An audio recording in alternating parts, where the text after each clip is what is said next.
स्वागत करते हैं हम आपका अपने YouTube चैनल ज्ञान गंगा गागर में सागर में। जैसे कि मेरे चैनल का नाम है थोड़े में ज़्यादा, चैनल का नारा है सभी पढ़ेंगे सभी पढ़ेंगे। तो आइए हम करते हैं क्वेश्चन, पढ़ते हैं। अगर आपके लिए मेरी वीडियो अच्छी लगती है तो आप मेरे चैनल को सब्सक्राइब करें, वीडियो को शेयर करें, लाइक करें। आइए बढ़ते हैं अपने क्वेश्चन की तरफ। ये इस तरह के क्वेश्चन है जो 100% एग्जाम में पूछे जाते हैं। पढ़ते हैं क्वेश्चन के लिए। क्या है? अनेकार्थ नाममाला किसकी कृति है? जो अनेकार्थ नाममाला रचना है ये किसकी है? Option A Chaturvedas, option B Krishnadas, option C Surdas, option D Nanddas. तो देखिए चतुर्वेदास जी की नहीं है, कृष्णदास नहीं है, सूरदास जी की भी नहीं है, ये है नंददास जी की। ऑप्शन डी सही हो जाएगा। ठीक है, आइए पढ़ते अपना क्वेश्चन नंबर 2। क्या है? दान लीला किसकी कृति है? जो दान लीला है ये किसकी कृति है? Option A Chaturvedas, option B Krishnadas, option C Surdas, option D Nanddas. Chaturvedas, Krishnadas, Surdas और नंददास, इनमें एक चीज कॉमन है और वो क्या है कि ये चारों ही अष्टछाप के कवि हैं। किसके कवि हैं? अष्टछाप के कवि हैं। और अष्टछाप क्या था? ये वल्लभाचार्य जी और विठलनाथ जी जो उनके पुत्र थे, उनका एक संप्रदाय था। ठीक है, तो ये उसी अष्टछाप के चारों हैं। तो आइए क्वेश्चन क्या है इसके लिए पढ़ते हैं कि दान लीला किसकी कृति है? Option A Chaturvedas, option B Krishnadas, option C Surdas. तो देखिए ये हम डायरेक्ट आते हैं, ये है नंददास जी की। ऑप्शन डी सही हो जाएगा। ठीक है,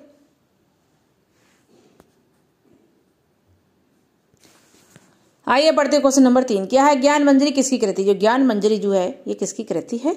option A Chaturvedas, option B Krishnadas, option C Surdas, option D Nanddas. देखिए चतुर्वेदास, कृष्णदास, सूरदास। ज्ञान मंजरी, रूप मंजरी, अनेकार्थ मंजरी, जो मंजरी है ये तीनों, ये किसकी हैं? ये हमारे नंददास जी की है। तो ऑप्शन सही हो जाएगा डी नंददास जी। ठीक है, नंददास जी से एक चीज इसमें रिलेटिव है, वो क्या है? ये कृष्णदास जो है, ये कृष्णदास नंददास जी के क्या है? सुपुत्र हैं। क्या है? ये पुत्र हैं इनके। क्या है? ये पुत्र हैं।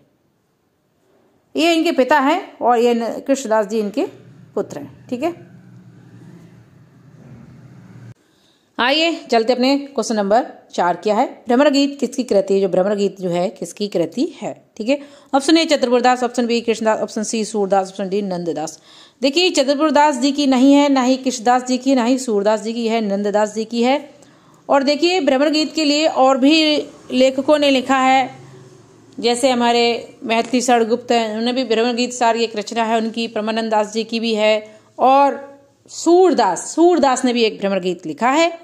ठीक है, सबने भ्रमर गीत पे एक रचना लिखी है, पर यहाँ पर जो रचना है किसकी है? नंददास जी की है। और अगर वहाँ पे सूरदास जी नहीं हो, अगर नहीं है वहाँ पे, तो आप वहाँ पर नंददास जी लगाएं। अगर नंददास जी नहीं तो सूरदास जी लगाएं। ठीक है,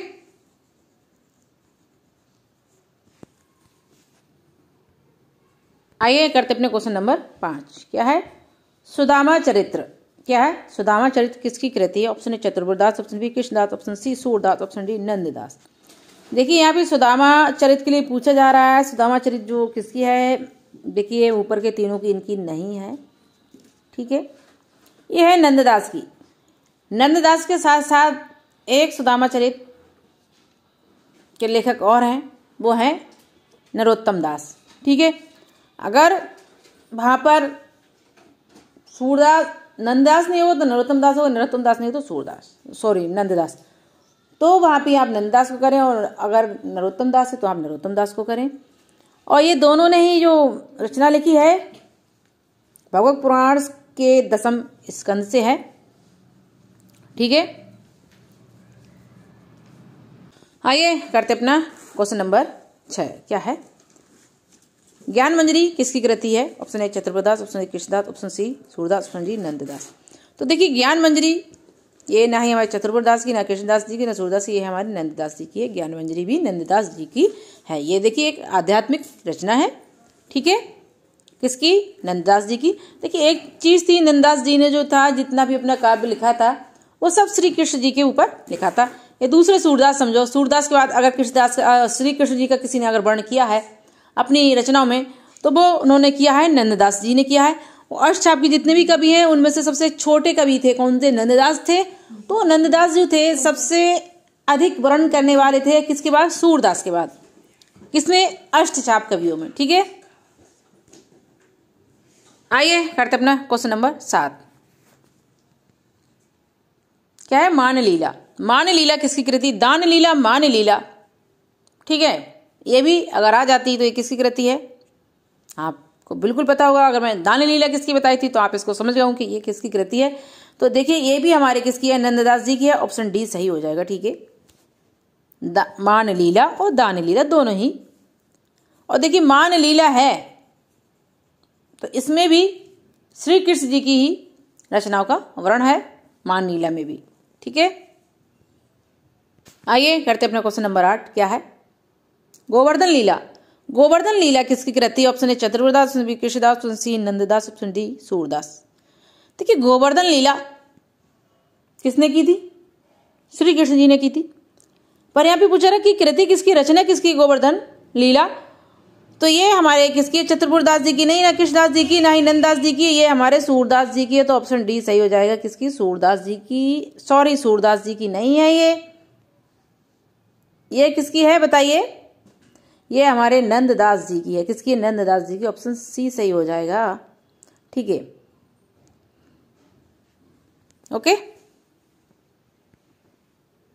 आइए बढ़ते अपना क्वेश्चन नंबर 9। क्या है? नंददास का उपनाम क्या है? नंददास जो है इनका उपनाम क्या है? इनके दूसरा नाम क्या है? किसका? नंददास जी का पूछा जा रहा है। Option A Krishnadas, option B Tulsidas, option C जड़िया, ऑप्शन डी सूरदास। देखिए कृष्णदास नहीं है, तुलसीदास भी नहीं है, ऑप्शन सी और डी में से कोई एक है। सूरदास तो सूरदास तो बिल्कुल नहीं है, तो यह है जड़िया की। नाम कौन सा है इनका? जड़िया है। और ये जड़िया कैसे पड़ा? इनके बारे में जो इनकी रास पंचाध्यायी जो इन्होंने रचना लिखी थी कृष्ण जी के ऊपर, उसमें 5 अध्याय हैं, वो भी 10वें स्कंद से ही है। बहुत ही अच्छे से उन्होंने उसका वर्णन किया था। किसका? श्री कृष्ण जी का। तो उसी रचना पे आधारित इनके लिए जड़िया कवि की उपाधि दी थी। कवियों ने लिखा था कि और कवि सब गड़िया और नंददास जड़िया, यानी कि जड़िया कवि हैं, बहुत अच्छे कवि हैं। इनके बारे में इस तरह से कहा गया था। तो ये हमारे अगर जड़ियोपाधि पूछी जाए तो वो किसकी है? वो हमारे नंददास जी की है। आइए करते अपने क्वेश्चन नंबर 10। क्या है? इसको पढ़ते हैं। नंददास किस कवि के भाई थे? देखिए नंददास जो थे किसी कवि से रिलेटिव थे, संबंधी थे। तो ये पूछा जा रहा है कि वो कौन से कवि के थे। Option A Chaturbhurdas, option C Krishnadas, option C Tulsidas, option D Surdas. दास दास दास, चारों ही चीजों में कॉमन क्या है? दास दास है। ये दास, ये दास, ये दास। पर इसमें पूछा जा रहा है कि कौन से कवि के भाई थे। तो देखिए ये जो भाई थे ये चतुर्बुर्दास जी के नहीं थे, ना ही कृष्णदास जी के थे, क्योंकि कृष्णदास जी तो क्या थे? किसके? नंददास जी के पुत्र थे। क्या थे? पुत्र थे, ठीक है। तो इनके तो भाई हो नहीं सकते, संबंधी तो हो सकते हैं। पर यहाँ पे भाई पूछेगा कि किसके भाई थे, तो ये भाई थे हमारे किसके? तुलसीदास जी के थे। ऑप्शन सी सही हो जाएगा। और सूरदास जी के तो क्या थे? कनिष्ठ थे, यानी कि छोटे थे, छोटे लेखक थे, यानी सखा थे इनके। अगर आपको मेरी वीडियो अच्छी लगी तो आप मेरे चैनल को सब्सक्राइब करें, वीडियो को लाइक करें, शेयर करें। देखिए बहुत अच्छे अच्छे क्वेश्चन मैं आप तक पहुंचाती हूँ। हो सकता है लिखने में कोई मिस्टेक हो जाती है, उच्चारण में हो जाती है, तो आप मुझे बताएं, उस चीज़ का सुधार करा जाएगा, ठीक है। धन्यवाद।